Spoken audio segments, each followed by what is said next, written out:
तो हमारे सामने एक क्वेश्चन ऐसा दिया हुआ है, 30.0 centimetre long is open pipe होना चाहिए, long pipe is open at both ends. एक पाइप बोलो, ट्यूब बोलो, 30 सेंटीमीटर लॉन्ग, दोनों एंड से ओपन है। Which harmonic of the pipe resonates at 1.1 kilo hertz. मतलब फ्रीक्वेंसी दिया हुआ है और उसने पूछा है कि ये कौन सा हार्मोनिक है। तो ये कैसे पता चलेगा? बहुत आसान है, ज्यादा इसमें स्ट्रगल नहीं लगने वाला। देखो, अगर मैं बोलूं कोई भी रैंडम pth हार्मोनिक के लिए फॉर्मूला क्या है? फॉर pth हार्मोनिक, जैसे कि फर्स्ट हार्मोनिक का फॉर्मूला क्या था? 1n। सेकेंड हार्मोनिक का फॉर्मूला क्या था? 2n। थर्ड हार्मोनिक का फॉर्मूला क्या था? 3n एंड सो ऑन, है ना। तो ऐसे ही मैं बोलूंगा pth हार्मोनिक का फॉर्मूला क्या आएगा? pn। तो मैं कहूंगा n, लिखने के लिए सफिक्स में p-1 लिखा जाता है ना, मगर उसको लिखा जाएगा 1n, सॉरी pn। n मतलब क्या? फंडामेंटल फ्रीक्वेंसी किसकी? For a pipe open at both the ends. और वो कितनी होंगे बेटा? v अपॉन ट्वाइस है, v अपॉन ट्वाइस है। n सफिक्स p-1 कितना हुआ? 1.1 kilo hertz. 1.1 into 10⁻³ p multiply by velocity कितना है बेटा? 330 है ना, अपॉन 2 टाइम्स ऑफ l कितना है बेटा आपका?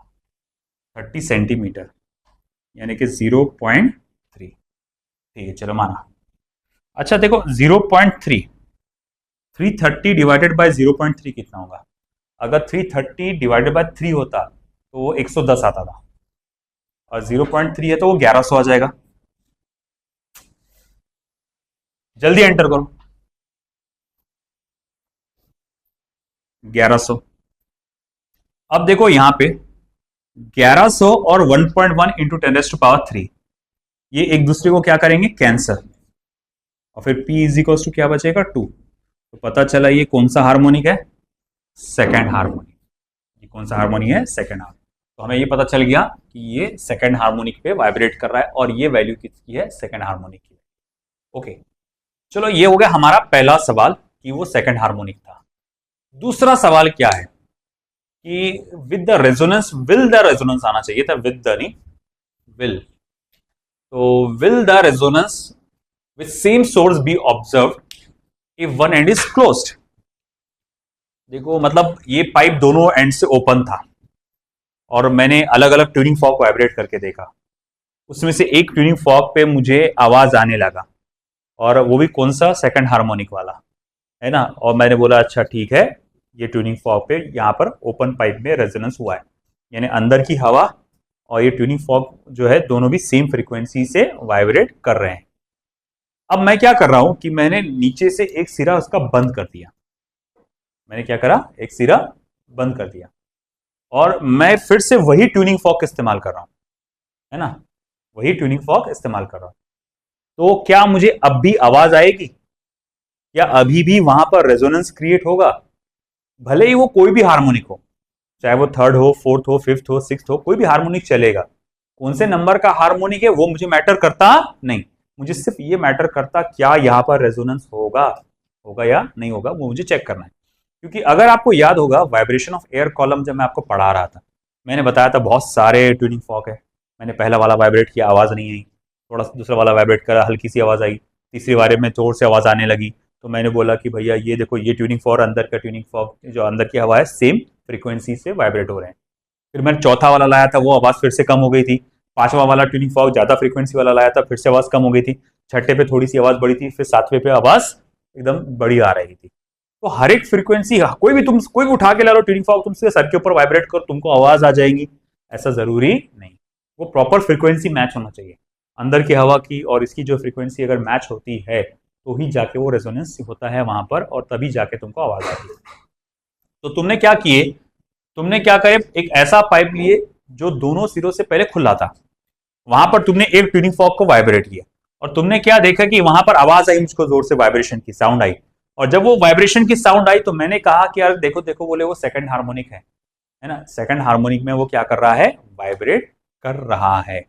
अब सवाल ये उठा, अब अगर सपोज करो, अब ये सपोज करो कि मैं क्या करता हूं, इस पाइप को एक जगह से बंद कर देता हूं और मैं अब वही ट्यूनिंग फॉर्क पुराना वाला ला के इसके कान के पास वाइब्रेट करने की कोशिश करूंगा और मैं चेक करूंगा क्या अभी भी मुझे आवाज आएगी, क्या अंदर की हवा और ये ट्यूनिंग फॉर्क सेम फ्रीक्वेंसी से वाइब्रेट होंगे। तो हमें वो चेक करना पड़ेगा, हमें ये चेक करना पड़ेगा कि देखो फ्रीक्वेंसी किस पे डिपेंड करती है, आपकी स्पीड ऑफ साउंड वो तो कांस्टेंट होता है, और दूसरी किस पे डिपेंड करती है, लेंथ, क्योंकि लेंथ तो अभी भी है सेम है, लेंथ तो अभी भी सेम, वो जो पुराना वाला लेंथ है अभी भी वही लेंथ है, बस वो क्या है एक तरफ से बंद हो गया।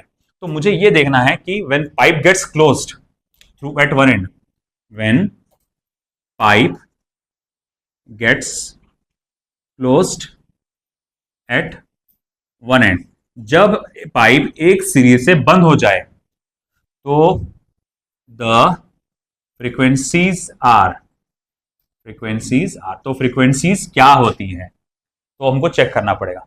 हम सबसे पहले चेक करके देखेंगे फंडामेंटल फ्रीक्वेंसी, इसकी फंडामेंटल फ्रीक्वेंसी क्या होगी। तो मैं देखूंगा कि इसकी फंडामेंटल फ्रीक्वेंसी क्या होगी।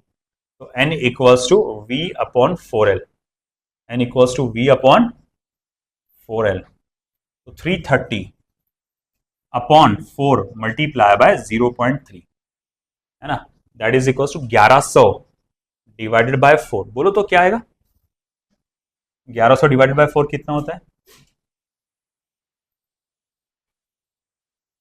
1100 का आधा 550, उसका आधा 2750 की 275 है ना, हाँ 275, तो 275 हर्ट्ज। तो जो सबसे पहली फ्रीक्वेंसी इसमें पॉसिबल है वो कितनी है, 275 हर्ट्ज। अभी हमको एक एक चेक करके देखना पड़ेगा। यहां कितनी है, 1100 हर्ट्ज है, 1.1 किलो हर्ट्ज मतलब 1100 हर्ट्ज होती है। अब मुझे ये देखना पड़ेगा इसके बाद वाली फ्रीक्वेंसी कितने की है, बाद वाली फ्रीक्वेंसी कितने की है। तो अब मैं देखूंगा, ठीक है सेकंड हार्मोनिक इधर ले लेता हूं, सेकंड हार्मोनिक, अब मैं चेक करने जा रहा हूं second harmonic. Okay, second harmonic तो नहीं बोलना चाहिए मुझे, सेकंड ओवरटोन बोलना चाहिए। हाँ सेकंड ओवरटोन, उसके बाद वाला सेकंड ओवरटोन। अगर सेकंड ओवरटोन आपको याद होगा वो 3n थी, for a pipe close eight one and, इसीलिए थेरी बहुत अच्छे से मालूम होना चाहिए बोलता ना मैं इसकी। जिसको थेरी याद होगी, जिसने पढ़ा होगा उसको समझ में आएगा कि मैंने सेकंड ओवरटोन लिख के 3n लिखा, नहीं तो बाकी वो बंदा कंफ्यूज हो रहा होगा कि क्या हो रहा है यहाँ पे। तो 3n यानी कि 3 मल्टीप्लाई बाय 275, बोलो कितना हो रहा है, 3 मल्टीप्लाई बाय 275, 3 5 से 15 का 5 कैरी 1 कितना 825, नहीं बेटा 3 5 से 15 का 5 कैरी 1, 3 7 से 14, 14 प्लस 15 का 5 कैरी 1 7, कितना हो रहा, 825 ही हो रहा क्या बात है मौलाना, सही है ना 825 हर्ट्स। हाँ 25 25 75 जोड़ा दो, 250 775 जोड़ा, हाँ बराबर मांगे उस्ताद। अब बात थर्ड ओवरटोन, अच्छा थर्ड ओवरटोन की अगर मैं बात करूं,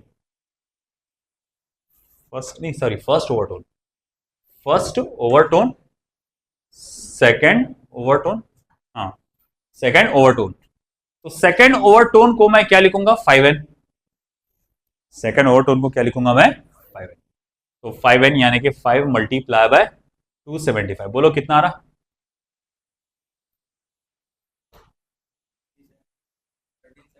1375, आप बोल रहे हैं तो वही सही होगा,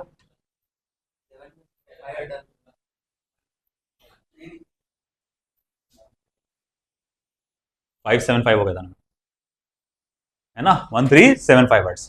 अब देख 825 हर्ट्ज, उसके बाद डायरेक्ट कौन सी फ्रीक्वेंसी मिल रही है ना 1375 हर्ट्ज।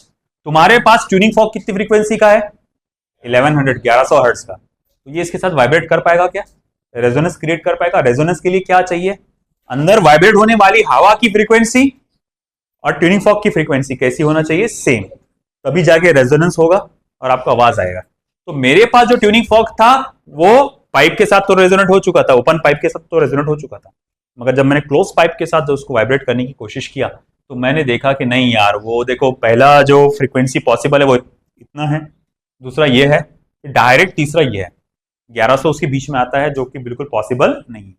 अगर ये फ्रीक्वेंसी रहा तो वो पॉसिबल है वाइब्रेट होना। तो बात समझ में आ रही क्या, कि मेरे पास जो ट्यूनिंग फॉग है वो 1100 हर्ट्ज का है। मैंने फ्रीक्वेंसी बढ़ाते बढ़ाते बढ़ाते चेक करते गया कि क्या कोई ऐसा मोड मिलेगा कि अगर मान लो मैं ये कैलकुलेशन करता और यहां पर मान लो सेकंड ओवरटोन की वैल्यू 1100 हर्ट्ज आ जाती। अगर मान लो सेकंड ओवरटोन यानी कि कुछ फिफ्थ हार्मोनिक हो रहा हो, फिफ्थ हार्मोनिक, तो सेकंड ओवरटोन की अगर वैल्यू मान लो 1100 हर्ट्ज आ जाती तो मैं ये क्या कहता कि हाँ भाई, कि ये जो फ्रीक्वेंसी है ये क्लोज पाइप पे, ओपन पाइप में भी चल जाएगी और ये क्लोज पाइप में भी चल जाएगी। हाँ, ये क्लोज ओपन पाइप में सेकंड हार्मोनिक है, मगर क्लोज पाइप में ये कौन सा हार्मोनिक रहेगा, फिफ्थ हार्मोनिक, अगर ये 1100 आता तो। बात समझ रहे ना, 1100 आया क्या, नहीं, इसका मतलब भैया नहीं, यहां हम हासिल नहीं कर सकते। सो मैं यहां पर लिखूंगा will hence no resonance will occur when pipe is closed at one end। तो भैया रेजोनेंस ऑकर नहीं करेगा अगर पाइप एक सिरे से बंद कर दिया गया हो तो। ठीक है, ये था हमारा सवाल। चलिए बढ़ते हैं अगले सवाल की तरफ। अच्छा सवाल था।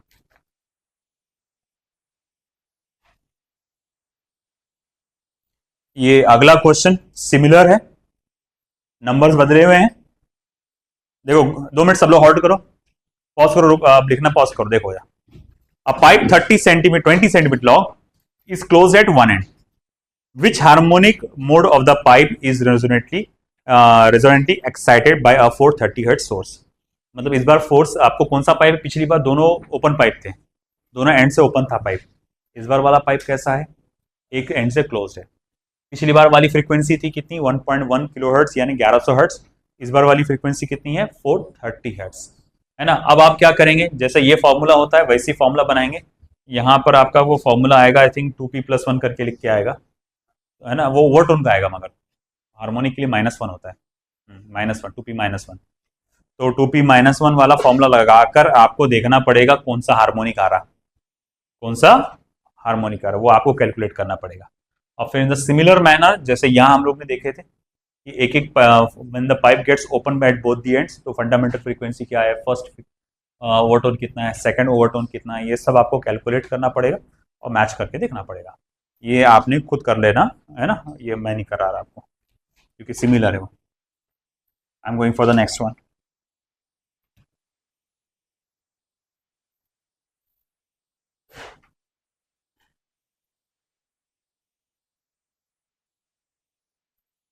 इन अ resonance experiment, in a resonance experiment, comma, a tuning fork of frequency 480 hertz resonates with an air column of length 16.8 centimeter. Postum. The next resonance, comma, with the same fork, comma, is obtained when the length of the air column is 51.8 centimeter. First off, calculate the speed of sound in air and the end correction and the end correction and the end correction. एक बहुत ही आसान सा सवाल. एक experiment, कौन सा experiment किया जा रहा है? Resonance experiment. मतलब वो रेजोनेंस ट्यूब एक्सपेरिमेंट नहीं था, पाइप को डुबा के रखते पानी के अंदर, धीरे धीरे धीरे धीरे पाइप को ऊपर लेकर आते, फिर एक आवाज़ आती, हम लोग बोलते पहली रेजोनेटिंग लेंथ आ गई, फिर थोड़ा और ऊपर ऊपर ले जाते, आवाज़ फेड हो जाती, फिर थोड़ा सेकंड टाइम आवाज़ फिर से आती एक बड़ी, हम लोग कहते हैं हमारे को सेकंड रेजोनेटिंग लेंथ मिल गई. फिर हम लोग ने वहाँ पर दो फॉर्मूले डिराइव किए थे. एक फॉर्मूला था in order to calculate the end correction, और दूसरा फॉर्मूला था in order to calculate the speed of sound in air, है ना. अब यहाँ पर ये दोनों चीज़ें आई थिंक पूछी गई है. इसने कहा है कि एक जो ट्यूनिंग फॉर्क का इस्तेमाल किया गया था उसका फ्रीक्वेंसी कितना है? 480 हर्ट्ज, और पहला रेजोनेटिंग लेंथ कितने पे आया आपका? 16.8 सेंटीमीटर पे आ गया. तो अगर मैं सॉल्यूशन में जाऊंगा तो ट्यूनिंग फॉर्क की जो फ्रीक्वेंसी आई है वो है 480 हर्ट्ज, और पहला रेजोनेटिंग लेंथ आया है 16.8 सेंटीमीटर. अच्छा ठीक है, अगला रेजोनेटिंग लेंथ कहाँ मिला आपको? Same for second resonating length 51.8 centimetre. Speed of sound in air पूछा गया है. अगर आपको याद होगा speed of sound in air, इसका फॉर्मूला क्या है? Twice of n L2 minus L1. बहुत सिंपल है, twice of n L2 minus L1. चलो वैल्यू डालो फिर. 2 टाइम्स ऑफ 480, 51.8 माइनस 16.8. 480 का डबल क्या होता है? 60 का 6 कैरी 1, 960 मल्टीप्लाई बाय क्या आएगा?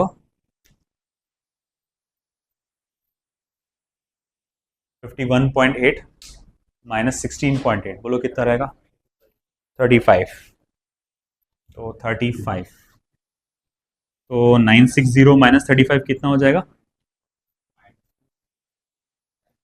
सॉरी हाँ, कितना आ रहा? 960 मल्टीप्लाई बाय 35, देखो कितना हो रहा?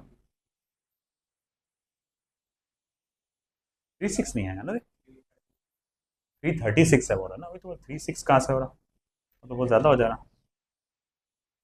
तो ये हो जाएगा 960 multiply by 35, it will be 33,660. तो 33600 सेंटीमीटर पर सेकेंड, यानी कि 336 मीटर पर सेकेंड, है ना. मैंने लेंथ सेंटीमीटर में डाला ना, इसीलिए आंसर भी सेंटीमीटर में आया. अच्छा, अगला एंड करेक्शन निकालना है आपको.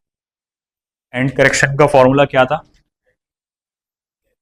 L2 माइनस 3L1 अपॉन क्या? Upon 2, sorry. तो इक्वल्स टू L2 कितना है? 1.8, 3 मल्टीप्लाई बाय 16.8 अपॉन 2, देखो कितना आ रहा?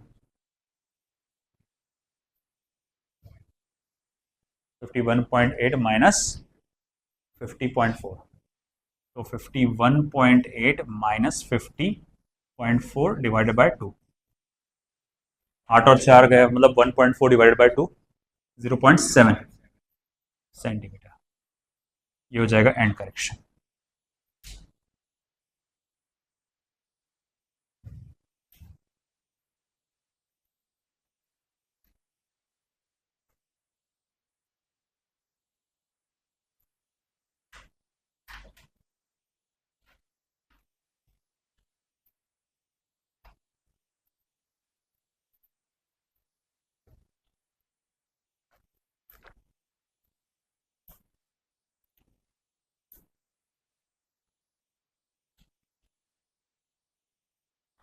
in a resonance tube experiment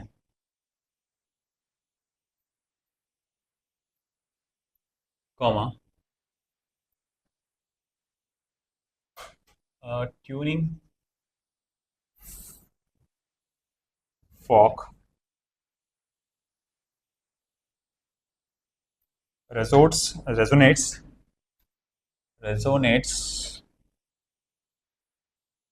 with an air column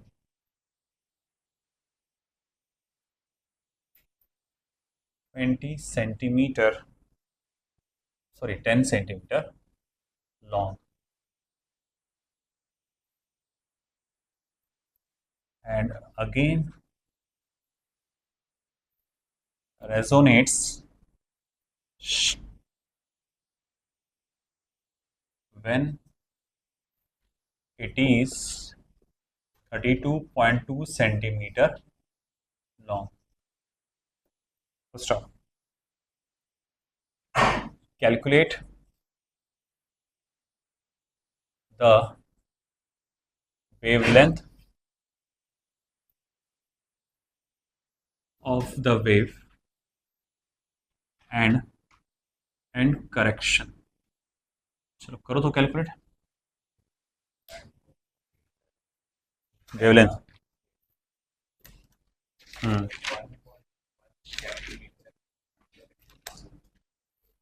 सही है गुड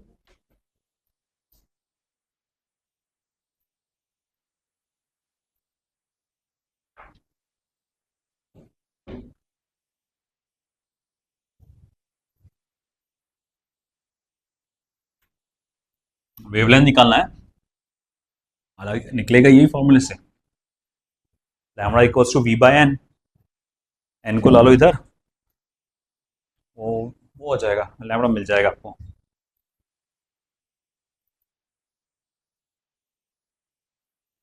तो first v equals to twice of n L2 minus L1 v by n is equals to 2 times of L2 minus L1 v by n is how much lambda 2 times of L2 minus L1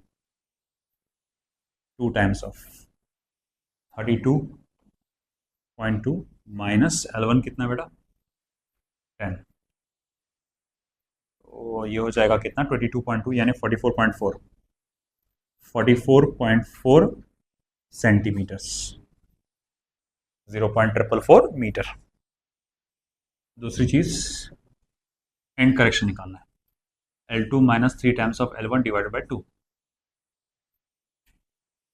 तो कितना है वो 32.2 minus 3 multiply by 10 divided by 10 32.2 minus 30 तो हो जाएगा 12 हो जाएगा sorry कितना 2.2 डिवाइड बाई 2 1.1 सेंटीमीटर लिखो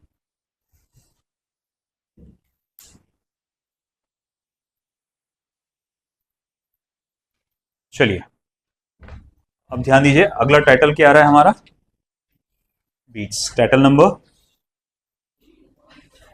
15.7 15 ही चल रही ना सीरीज 16 17 चल रही जहां तक मुझे लगता है 16 है वो मतलब नोट्स में 15 है बट अपन जो लेते आ रहे हैं उसके हिसाब से वो 16 आ रहा है शायद से 16.7 बीट्स सर्कुलर मोशन को अपन ने as a different chapter treat किए थे ना तो बीट्स ध्यान दीजिएगा बेटा बीट्स क्या होता है जनरली हमारे पास दो वेव्स होती है जो एम्पलीट्यूड में आइडेंटिकल होती है हर तरह से आइडेंटिकल होती है उनका जो पाथ होता है ट्रैवलिंग का वो भी सेम होता है बस फर्क होता है उनके अंदर स्लाइट फर्क होता है थोड़ा सा फर्क होता है फ्रीक्वेंसी में मान लो कि एक ये वेव है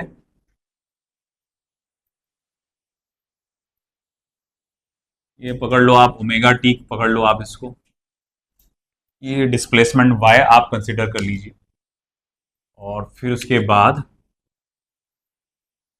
ये कुछ इस तरह से ये वेव जा रही है, ये एक वेव है, ठीक है। और उसके बाद ये दूसरी वेव आ रही है ना, इसका भी डिस्प्लेसमेंट वायर रहेगा, और ये वेव जिसको आपको इस तरह से मिल रही है,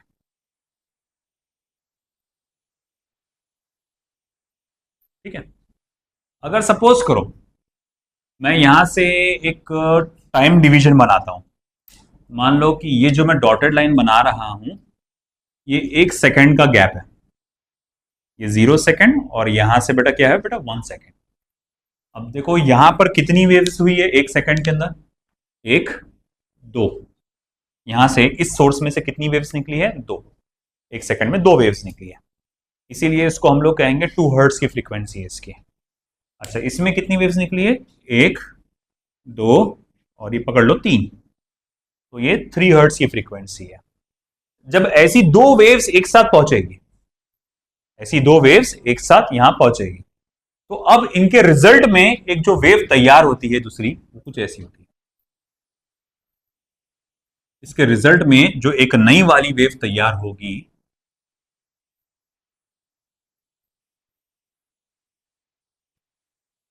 कुछ इस तरह से होगी। Just a moment.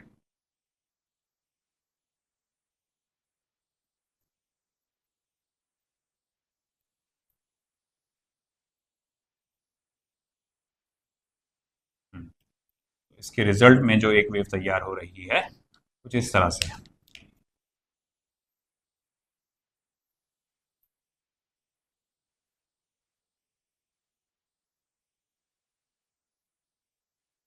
तो रिजल्ट में ये जो तैयार हुई वेव इस तरह से है। तो इस वेव में आपको क्या खासियत देखने को मिली, बताइए, क्या स्पेशलिटी डिफरेंस देखने को मिला इस वेव में, इस वेव में बहुत बड़ा फर्क क्या देखने को मिला?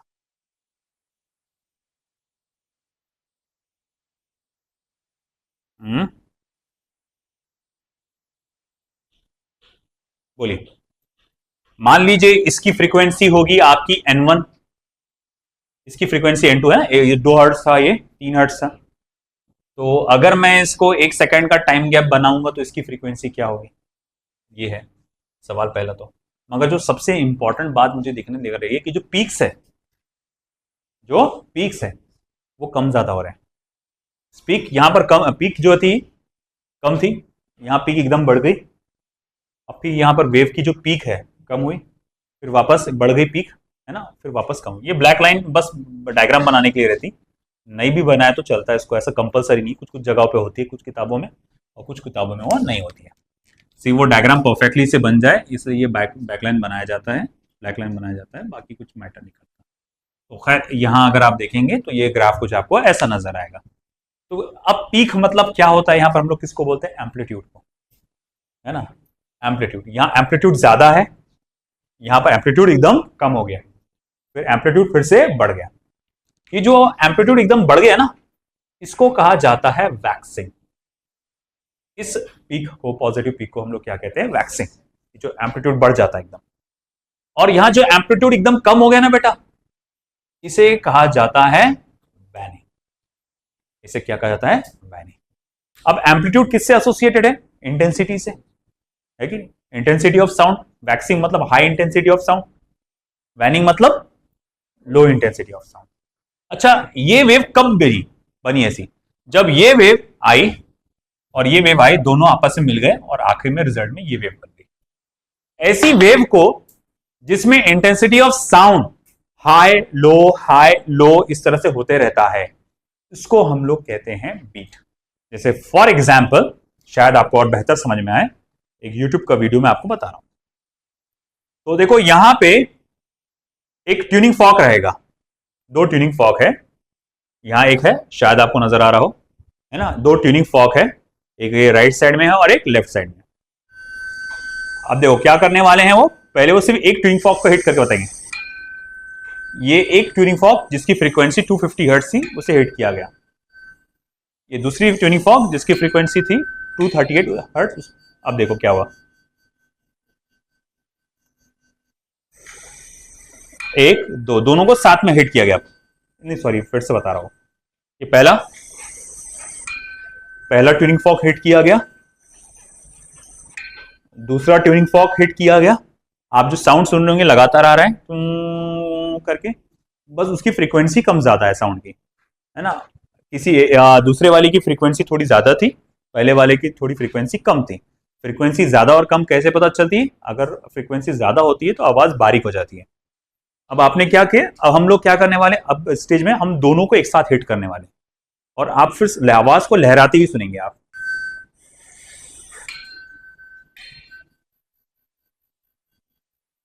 आपको आवाज कैसी आई?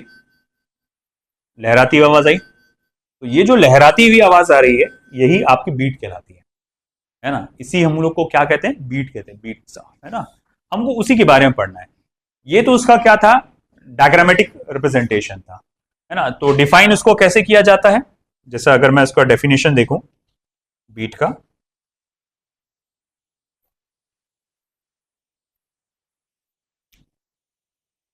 To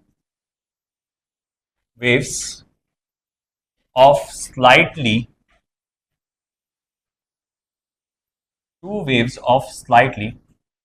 different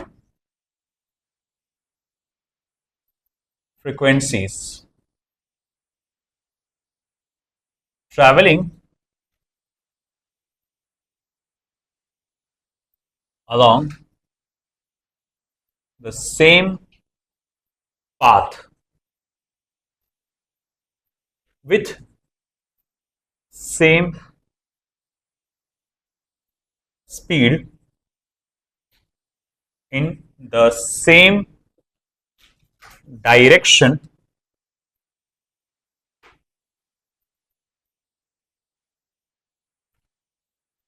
when superimpose each other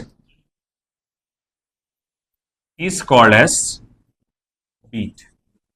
तो इस तरह की जब दो वेव्स जो थोड़ा सा फ्रीक्वेंसीज में अलग होती है, सेम डायरेक्शन में ट्रैवल कर रही है, सेम स्पीड से ट्रैवल कर रही है, सेम पाथ पे ट्रैवल कर रही है, आपस में एक साथ मिक्स हो जाती है, तो वहां जो एक वेव तैयार होती है उसे हम लोग क्या कहते हैं? बीट। ठीक है। अब इसमें आता है फिर आपका पीरियड ऑफ बीट, है ना। पीरियड ऑफ बीट, तो पीरियड ऑफ बीट किसे कहा जाता है? The time gap between two successive waxing. एक के बाद एक वैक्सिंग के बीच का जो टाइम गैप रहेगा, या एक के बाद एक आने वाले वैनिंग के बाद के बीच का जो टाइम रहेगा, उसे हम लोग क्या कहते हैं बेटा? पीरियड ऑफ बीट, है ना। The time between successive waxing या फिर सक्सेसिव वैनिंग, है ना। सक्सेसिव वैक्सिंग या सक्सेसिव वैनिंग, उसे हम लोग क्या कहते हैं? Period of beat. अच्छा, फ्रीक्वेंसी ऑफ बीट या बीट फ्रीक्वेंसी जिसे कहा जाता है, बीट फ्रीक्वेंसी कहेंगे तो ज्यादा बेटर, बीट फ्रीक्वेंसी। तो ये होगा the number of beat, the number of waxing और वैनिंग पर यूनिट टाइम, कि भैया एक सेकंड में कितने वैक्सिंग आ रहे हैं, या एक सेकंड में कितनी बार वैनिंग आ रही है। वैनिंग मतलब लो साउंड, वैनिंग, वैक्सिंग मतलब हाई साउंड। तो कितनी बार वैक्सिंग हो रहा है या कितनी बार वैनिंग हो रहा है, इसे हम लोग क्या कहते हैं बेटा? Beat frequency. बीट फ्रीक्वेंसी अगर आपको कैलकुलेट करना है तो आपको सिंपली दोनों फ्रीक्वेंसीज को क्या करना पड़ता है? माइनस। जैसे कि मैंने कहा कि ये कितने हर्ट्स का था? 3 हर्ट्स, नहीं सॉरी, कितने? 2 हर्ट्स। ये कितने का था? 3 माइनस 2 करो 1। तो आपको ये यहां से लेकर यहां तक जाने के लिए, मतलब या फिर कहेंगे हम लोग कि पूरे एक सेकंड में कितनी वैक्सिंग मिलेंगे आपको? एक सेकंड में कितनी वैक्सिंग मिलेंगी? एक। देखो ये जो फ्रीक्वेंसी n है वो क्या है? एक सेकंड में ये कितनी बार हुआ है ऐसा, वैक्सिंग कितनी बार हुआ है। मगर ये जो फ्रीक्वेंसी, ये कितनी होती है? ये जो नई वाली वेव पैदा हुई उसकी फ्रीक्वेंसी कितनी होती है? तो जो नई वाली वेव पैदा होती फ्रीक्वेंसी, वो दोनों फ्रीक्वेंसीज का एवरेज होती है। ये फ्रीक्वेंसी अलग है, वो फ्रीक्वेंसी अलग है, याद रखना। जो नई वेव पैदा हुई है बीट, तो उस वेव की फ्रीक्वेंसी, दोनों फ्रीक्वेंसी ये एवरेज है। ये जो आया है एन, दोनों माइनस करने पे, ये वेव की फ्रीक्वेंसी नहीं है। फ्रीक्वेंसी क्या होता है? कोई भी एक्शन एक सेकंड में कितनी बार हुआ है। यहां दो एक्शंस हैं, एक है एक्शन वेव का, एक वेव जनरेट हुई है, और दूसरा एक्शन क्या है कि यहां पर वेव ने अब एम्पलीट्यूड बड़ा और छोटा भी हुआ है। तो एक सेकंड में एम्पलीट्यूड कितनी बार बड़ा हुआ? बोले एक ही बार हुआ, तो बोलेंगे हम उसका, आपकी बीट फ्रीक्वेंसी कितनी है? 1 हर्ट्ज। एक सेकंड में ये आवाज कितनी बार बढ़ी? तो बोले 2 बार, तो बीट फ्रीक्वेंसी क्या हो जाएगी आपकी? 2 हर्ट्ज। आई बात समझे आपको? तो दिस इज इट, ये हमारा इसका इंट्रोडक्टरी पार्ट हुआ। अब इसका हम लोग देखेंगे डेरिवेशन। ठीक है, जब तक क्या वो डेफिनेशन वो सब रीड करिए, मैं जब तक डेरिवेशन के लिए बोर्ड तैयार करता हूं।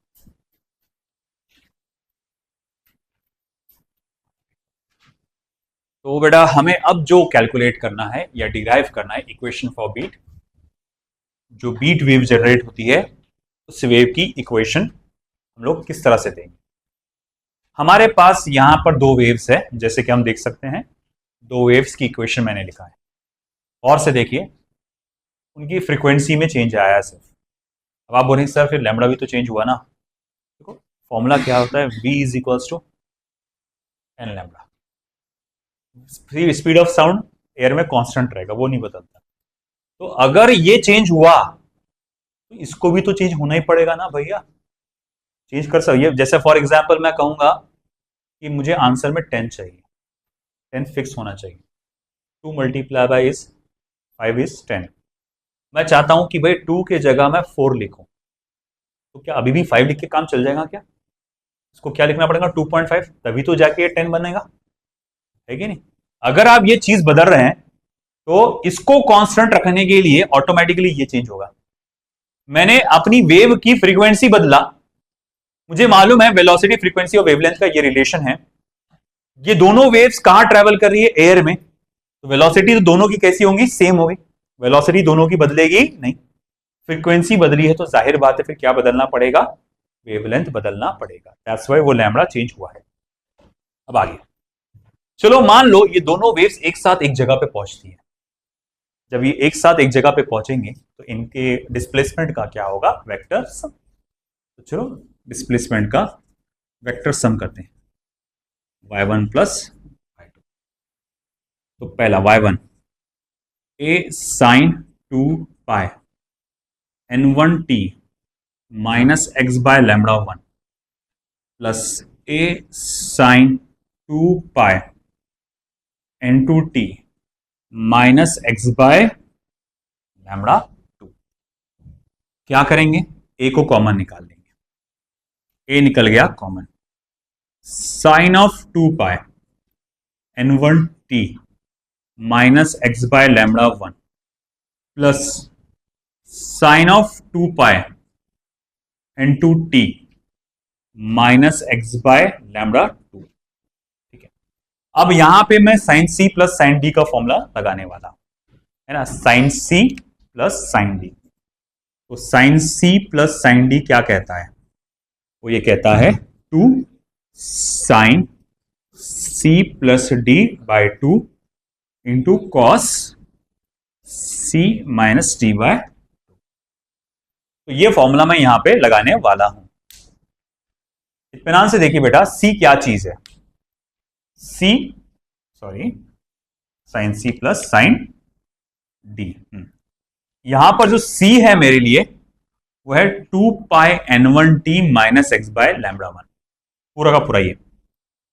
और जो डी है मेरे लिए 2 pi n2t minus x by lambda 2। तो चलिए बेटा फिर मैं लिखूंगा यहां पर, देयरफॉर ए तो बाहर ही है बेटा, ए का कुछ नहीं हुआ, ये 2 लिखा मैंने, हाँ जी लिख डाला।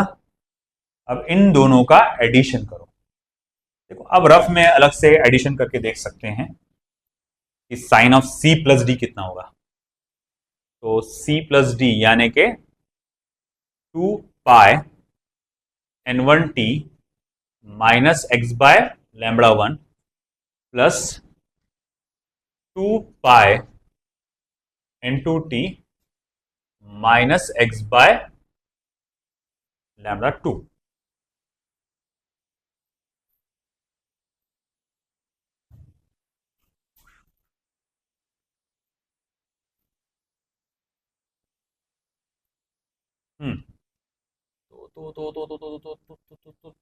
Just a minute. अच्छा, मेरे को वही मैं बोलूँ, यहाँ पर एक्स को लेकर अटक रहा हूँ मैं। एक्स की वैल्यू 0 डालना था, पुटअप करना था, वो भूल गया मैं। ठीक है, क्योंकि लैम्बडा 2 वो कॉम्प्लेक्स हो जा रहा है, सिंप्लिसिटी के लिए एक्स की वैल्यू 0 डालना था। तो लेट एक्स इक्वल्स टू 0। तो अगर मैं x की वैल्यू 0 डालूंगा तो ये फॉर्मूला इक्वेशन ऐसी बन जाएगी, a sine 2 pi n1t plus sine 2 pi n2t। Okay, अब कर सकते हैं अपन आपका साइन सी प्लस साइन डी। अब देखो x की वैल्यू 0, x क्या है, पोजीशन, वो पोजीशन जहां पर ये दोनों आगे मिले वेव्स, तो वो कोई भी हो सकती। हम अपनी आसानी के लिए उसको क्या कर रहे हैं, x की वैल्यू 0 डाल रहे हैं। तो मैंने यहां पर लिखूंगा फिर साइन सी प्लस साइन डी का क्या आएगा, 2 sine C plus D by 2 into cos C minus D by 2। अब क्योंकि इक्वेशन छोटी हो चुकी है ये, तो ये तो आसानी से एडिशन सब्ट्रैक्शन कर सकते हैं, इसको कुछ अलग से सब्ट्रैक्ट करके ऐड करके देखने की जरूरत नहीं है। तो चलो फिर ठीक है, y इक्वल्स टू, मैं क्या करता हूं, c प्लस डी कर डालता हूं, ए बाहर 2 sine of c plus d, यानी कि 2 pi n1t plus 2 pi n2t upon 2 into cos c minus D by 2, यानी कि अब सब्ट्रैक्ट करो, 2 pi n1t minus 2 pi n2t divided by 2। ये इस तरह से आ जाएगा। अब यहां से आप क्या कर सकते बेटा, 2 पाई और t को कॉमन निकाल सकते हैं दोनों जगह से। तो मैं यहां बोलूंगा, देखो y equals to a 2 sine 2 pi n1 plus n2 और t भी कॉमन निकल गया divided by 2 into cos of 2 pi n1 minus n2 into t divided by 2। अब ऐसा है कि इसको मैं रीअरेंज करके लिखूंगा, तो उसको ऐसा लिखूंगा y equals to 2 times of a, मैं कॉस वाला पहले लिखने जा रहा हूं, cos of 2 pi n1 minus n2 into t divided by 2 into sine of 2 pi n1 plus n2 into t divided by 2, है ना। अब ये पूरी इक्वेशन इस तरह से तैयार होगी। अब इसी इक्वेशन को मैं कहूंगा कि this is the equation for beat, ये बीट इक्वेशन है। अब इसमें से यहां से लेकर ये जो टर्म है इतना, इसको मान के चला गया रिजल्टेंट एम्पलीट्यूड, ये क्या होगा आपका रिजल्टेंट एम्पलीट्यूड। तो मैं यहां लिखूंगा let capital R is equals to twice a cos of 2 pi n1 minus n2 upon 2 into t, ये मेरे पास रिजल्टेंट एम्पलीट्यूड हो गया। और n1 plus n2 divided by 2, ये मेरे पास रिजल्टेंट फ्रीक्वेंसी आ गया, n1 plus n2 divided by 2। ये याद करो, ये वेव की फ्रीक्वेंसी जो मैंने बताया नहीं था, जो नई वाली वेव बनती है जिसका एम्पलीट्यूड कम ज्यादा होता है, उस वेव की फ्रीक्वेंसी ये है। वैक्सिंग की फ्रीक्वेंसी होती है वो n1 माइनस n2, या बीट की फ्रीक्वेंसी इसको हम लोग कहते हैं। तो फिर अब ये इक्वेशन को मैं ऐसा लिख सकता हूं, therefore y equals to r sine 2 pi capital N into t, capital N into t, यानी वो ओमेगा इंटू टी आप बोल सकते हैं अब यहां पे। तो ये मेरे पास डिस्प्लेसमेंट की इक्वेशन आ गई है। ओके, अब मुझे क्या करना है, याद है जिस तरह से अपन ने कंडीशन फॉर एंटी नोड पढ़े थे, कंडीशन फॉर नोड पढ़े थे, इन द सिमिलर मैनर मुझे condition for waxing and condition for waning, ये दो चीज को हमको स्टडी करना है। ठीक है, तो यहां तक पहले आप उसमें से रीड कर लो।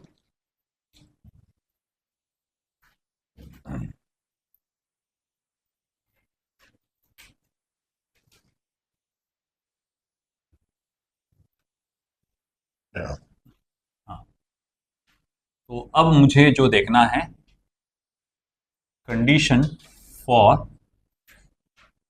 Waxing. Condition for waxing. Waxing किसे कहा जाता है? वैक्सिंग वो उसे कहा जाता है जब आपका एम्पलीट्यूड सबसे ज्यादा होता है, साउंड सबसे हाई साउंड है, जो एम्पलीट्यूड की जब साउंड सुनाई देती है तो उसे वैक्सिंग कहा जाता है। तो ठीक है, एट वैक्सिंग जो आपका रिजल्टेंट एम्पलीट्यूड होता है वो आर मैक्स के बराबर होता है, मतलब अपने मैक्सिमम लेवल पर होता है। Since R is equals to twice a cos of 2 pi n1 minus n2 upon 2 into t. मेरे पास रिजल्टेंट एम्पलीट्यूड का असल फॉर्मूला ये है, मैंने अभी अभी उस पे से निकाला है ना। अब ऐसा है, अगर मैं इस टर्म को गौर से देखूं, ट्वाइस ए है और यहां जितना भी टर्म है ये पूरा का पूरा एंगल है। तो आर मैक्स कितना होगा? ट्वाइस ए के बराबर। मतलब मैक्सिमम वैल्यू क्या हो सकती है आर की? बोले ट्वाइस ए, क्योंकि देखो आर की वैल्यू ट्वाइस ए पे और इन बातों पे डिपेंड करती है। जब कॉस अपनी मैक्सिमम वैल्यू पे होगा तो आर भी अपनी मैक्सिमम वैल्यू पे होता है। साइन की और कॉस की सबसे हाईएस्ट वैल्यू क्या होती है? 1। तो अगर मैं इसकी वैल्यू को 1 डाल दूं, इसकी जगह 1 डाल दूं, प्लस माइनस 1, तो हम लोग क्या कहेंगे कि भैया यहां पर क्या आएगा आपका? ट्वाइस ए करके आएगा। आई बात समझ में? फिर सवाल उठा कि ठीक है कि चलो R max is equal to twice A, ये कब पॉसिबल है? जब cos of 2 pi n1 minus n2 upon 2 into T, इसकी वैल्यू प्लस माइनस क्या रहेगी? 1 रहेगी। जब ये वैल्यू रहेगी तब आपका ये आर जो रहेगा वो मैक्सिमम रहेगा। अच्छा ठीक है, चलो मान लिया। अच्छा ये कब पॉसिबल है? जब ये एंगल की वैल्यू क्या रहेगी? 2 pi n1 minus n2 upon 2 into T, इसकी वैल्यू रहेगी 0, पाई, 2 पाई, 3 पाई, 4 पाई, 5 पाई एंड सो ऑन। तो जब एंगल्स ये वैल्यू के रहेंगे 0, पाई, 2 पाई, 3 पाई, 4 पाई, 5 पाई एंड सो ऑन, ये देखो डाल के देखो है ना, इसकी जगह 0 डालो, cos 0 क्या होता है? +1। अच्छा पाई वैल्यू डाल के देखो, -1, 2 पाई डाल के देखो +1, 3 पाई डाल के देखो -1 एंड सो ऑन, चलता रहेगा, अब आपको मैक्सिमम। अच्छा फिर सवाल ये उठा मैं टी की क्या वैल्यू डालूं ताकि ये एंगल 0 आ जाए? तो यार तुम टी की वैल्यू 0 ही डाल दो। जब तुम टी की वैल्यू क्या डाल दोगे? 0, तो ऑटोमेटिकली वैल्यू क्या रह जाएगा? 0 हो जाएगा। अच्छा ठीक है, चलो माना। तो फिर बोला कि टी की क्या वैल्यू डालू मैं कि यहां पर पाई आ जाए? देखो 2 और 2 तो वैसे भी कैंसिल हो जाएगा। टी के जगह अगर तुमने 1 अपॉन n1 माइनस n2 डाला, टी की जगह 1 अपॉन n1 माइनस n2 डाला, तो नीचे का n1 माइनस n2, नीचे अदर का n1 माइनस n2 कैंसिल हो जाएगा। ये 2 और 2 तो वैसे भी कैंसिल होने वाले थे और बचेगा सिर्फ और सिर्फ पाई। फिर सवाल उठा मैं टी की क्या वैल्यू डालूं कि आंसर में 2 पाया है? तो बोले भाई 2 अपॉन n1 माइनस n2 डालो। अच्छा ठीक है, देखो नहीं तो 2 अपॉन n1 माइनस n2, 2 तो वैसे भी कैंसिल हो रहा, n1 माइनस n2 कैंसिल होकर बचता क्या? 2 पाई। और फिर उसके बाद इसी तरह से मैं टी की क्या वैल्यू डालूं तो कि आंसर 3 पाई आ जाए, तो 3 अपॉन n1 माइनस n2। 1 2 3 ऐसा बना लिए तो फिर समझ में आया था पैटर्न फिर क्या करना है आपको आगे का। अच्छा ठीक है, तो मतलब ये हुआ पहला वैक्सिंग मुझे कब सुनाई देगा? 0 सेकेंड। अगला waxing 1 upon n1 minus T है ना, ये टाइम की वैल्यूज है ना, n1 माइनस n2 सेकेंड। अगला वैक्सिंग 2 upon n1 minus n2 second. अगला वैक्सिंग 3 upon n1 minus n2 second. तो मैं बोलूंगा अच्छा ठीक है, तो कैपिटल टी मतलब 2 वैक्सिंग के बीच का टाइम कोई भी 2 लो, जैसे मैं इसको इससे माइनस करूंगा या इसको इससे माइनस करूंगा, तो आंसर क्या आएगा? 1 upon n1 minus n2। This is capital T, है ना। ये क्या हुआ? Period of beat. कि एक बीट को लगने वाला टाइम। सुनिए, अब इसका रेसिप्रोकल ले लो, इसका क्या ले लो, रेसिप्रोकल। तो ये हो जाएगा beat frequency n1 minus n2। इसका रेसिप्रोकल ले लेंगे तो क्या हो जाएगा, beat frequency that is n1 minus n। आई बात समझे आपको? तो इस तरह से हम लोगों ने देखा कि यहां पर ये बात ये भी प्रूफ होती है कि बीट फ्रीक्वेंसी का जो है, या बोलेंगे वैक्सिंग की जो फ्रीक्वेंसी होती है, बीट की जो फ्रीक्वेंसी होती है, उसका फॉर्मूला ये होता है। ठीक है, अब जैसा कंडीशन फॉर वैक्सिंग देखे आपने, वैसे ही कंडीशन फॉर वैनिंग भी देखना है मुझे। तो बोलेंगे ठीक है,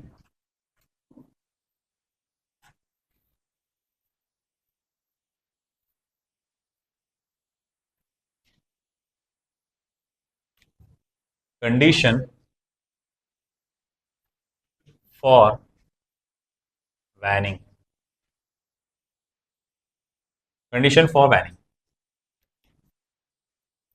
तो एट वैनिंग, जब वैनिंग होता है तो आर की वैल्यू यानी मिनिमम वैल्यू होती है और वो 0 के बराबर होती है। तो देखो, जैसे कि मैं जानता हूं कि अगर आपको आर मिन चाहिए, आर मिनिमम चाहिए, उसकी वैल्यू क्या चाहिए आपको, 0 चाहिए। ये कब पॉसिबल है कि इसकी वैल्यू 0 आ जाए, जब cos of 2 pi n1 minus n2 upon 2 into T, इसकी अगर वैल्यू 0 आ गई तो भैया ये फिर ये भी 0 हो ही जाएगा, क्योंकि ये तो कांस्टेंट है। ये अगर 0 आया तो पूरा का पूरा क्या हो जाएगा, 0 हो जाएगा। फिर सवाल उठा, अच्छा ठीक है भाई, ये 0 होगा तो हो जाएगा। ये कब पॉसिबल है, जब ये angle 2 pi n1 minus n2 upon 2 into t, ये एंगल जो होगा पाई बाय 2 होगा, 3 पाई बाय 2 होगा, 5 पाई बाय 2 होगा, 7 पाई बाय 2 होगा एंड सो ऑन। अगर वो आपको याद है अच्छे से, सारे pi by 2 odd multiple pi by 2 ये 0 होते हैं। कॉस का फंक्शन 0 होता है। Cos of pi by 2, cos of 3 pi by 2, cos of 5 pi by 2, cos of 7 pi by 2, cos of 9 pi by 2, ये सब क्या होता है, 0। तो ये जब भी आप डालेंगे तो वैल्यू आपका आंसर ये 0 देगा, फिर ये मिनिमम एम्पलीट्यूड रहेगा यानी वैनिंग रहेगा। मगर सवाल उठा ये टी की किस वैल्यू, टी की क्या वैल्यू डालूं मैं कि आंसर ऐसा आ जाए। तो मैं बोलूंगा देखो तुम एक काम करो, टी की वैल्यू डाल के देखो, T equals to 1 upon 2 times of n1 minus n2 I think, है ना। अपने को पाई बाय 2 चाहिए ना, तो 2 तो कैंसिल हो ही जाएगा, हाँ वही जाएगा फिर 2 अपॉन n1 माइनस n2 ये। और अगर मैं कहूँगा ठीक है, अगर मुझे t की वैल्यू 3 पाई बाय 2 चाहिए तो मैं क्या करूँ यहाँ पर, तो आप डाल के देखो 3 अपॉन 2 n1 माइनस n2। और अगर मुझे 5 पाई बाय 2 चाहिए तो क्या करूँगा मैं, 5 अपॉन 2 n1 माइनस n2 डाल के देखूंगा मैं।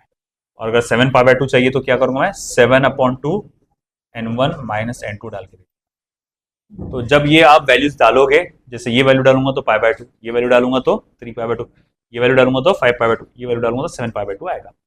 तो ये हुआ पहला वैनिंग कब आएगा उसका टाइम, दूसरा वैनिंग कब आएगा उसका टाइम, तीसरा वैनिंग कब आएगा उसका टाइम, चौथा वैनिंग कब आएगा उसका टाइम। दो वैनिंग के बीच के टाइम कितने होंगे, है ना। दो वैनिंग के बीच का टाइम मुझे निकालना है, मुझे को इसमें से इसको माइनस करना पड़ेगा। तो 3 by 2 n1 minus n2 minus 1 upon 2 n1 minus n2। देखो डिनोमिनेटर सेम है, आप न्यूमरेटर को डायरेक्ट सब्ट्रैक्ट कर सकते हैं, तो वो हो जाएगा 2 upon 2 times of n1 minus n2। 2 2 फिर हुआ कैंसिल, यानी कि 1 अपॉन n1 माइनस n2। ये पीरियड ऑफ वैनिंग हो गया। और फिर उसके बाद मुझे बीट फ्रीक्वेंसी अगर निकालना है तो रेसिप्रोकल ऑफ टाइम पीरियड, तो n1 माइनस n2। तो देखो बेटा ये यहाँ पर हमारे पास क्या आ गया, beat frequency n1 minus n2। तो कंडीशन फॉर वैनिंग। तो वही बोलता है कि अगर आपको निकालना है बीट फ्रीक्वेंसी तो आप कैसे निकाल सकते हैं, ये फॉर्मूले से आप निकाल सकते हैं। तो ये प्रूफ हुआ। एक बार अच्छे से पूरा का पूरा condition for waxing, condition for waning read कर लीजिए।